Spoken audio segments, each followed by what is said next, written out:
3বার আসার কথা ছিল, কয়েকবার এসে এসে ফিরে গেছি, অনুমতি হয় নাই। এখন দাবার গুটি পাল্টে গেছে, দাবার গুটি পাল্টে গেছে। এক মাঘে শীত যায় না, কিন্তু আমরা স্মরণে রাখি না, ভুলে যাই। এটাই বড় আফসোস প্রিয় ভাইরা। তো এটা ওয়ার্ম আপ প্রোগ্রাম, এটা ওয়ার্ম আপ উদ্বোধনী প্রোগ্রাম, বিভাগীয় প্রোগ্রাম আমার জানুয়ারি থেকে শুরু। তো যা যা করছেন আমার সাথে পেকুয়াতে সব কিন্তু বয়ান দিব, ওই জায়গায় সব বলে দিব পেকুয়াবাসী কি করছে। আমি তো ভাবছি পেকুয়ার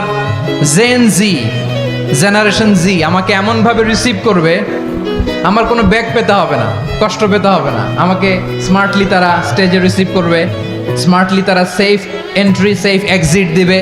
তো বাস্তবে তো উল্টা, একেবারে উল্টা। আমি জানি জায়গা নাই, ওই যে দেখছেন উত্তর রেডিয়াস। আমি জানি যে ধারণ ক্ষমতার অনেক বেশি লোক হয়ে গেছে, এটা আমি জানি। ভালোবাসা কোনো আইন কানুন দিয়ে মাপা যায় না, এটা আমি জানি। এটা যে ভালোবাসার বহিঃপ্রকাশ এটাও আমি বুঝি। ভালোবাসাকে আটকায় রাখা যায় না, এটা যে ভালোবাসার